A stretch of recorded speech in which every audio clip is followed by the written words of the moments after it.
Hi అండి, వీడియోలోకి స్టార్ట్కి వెళ్ళిపోదాం. ఈరోజు టాపిక్ ఏంటంటే, సో వన్స్ స్లాబ్ అయిపోయినాక 15-16 డేస్కి మనం సెంటరింగ్ షీట్స్ అనేది రిమూవ్ చేస్తాము. సో ఖచ్చితంగా స్లాబ్ కింద మనకు ప్లాస్టింగ్ ఎరగాలి కాబట్టి హ్యాకింగ్ చేయాలి.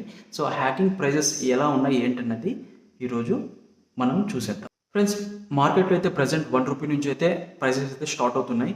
₹1, ₹1.5, ₹2 ఇట్లా ఈ 3 రేంజెస్ అయితే ఉన్నాయి. సో ₹1 అనేది ఏం చేస్తారంటే పెద్ద కమర్షియల్ బిట్స్ అండి.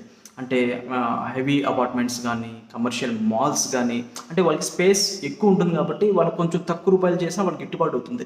బట్ ఫ్రెండ్స్, ఇండివిజువల్ హౌసెస్ అలాంటి వాళ్ళకి మాత్రము ఖచ్చితంగా ₹1.5 అయితే వీళ్ళు డిమాండ్ అయితే చేస్తున్నారు. సో మరి మీకు ఖచ్చితంగా డౌట్ వస్తుంది, ₹2 ఎక్కడ చార్జ్ చేస్తారంటే అది కూడా ఇళ్ళకే. సో ₹1.5 అయితే ఒక 2 mm డెప్త్ ఇస్తారండి. ₹2 ఇస్తారంటే 3.5 mm డెప్త్ అనేది ఇస్తారు. ఎంత డెప్త్గా మనకి హ్యాకింగ్ జరిగితే అంత పర్ఫెక్ట్గా, అంత స్ట్రాంగ్గా ప్లాస్టింగ్ అనేది మనకి పట్టుకుంటుంది. ఓకేనా?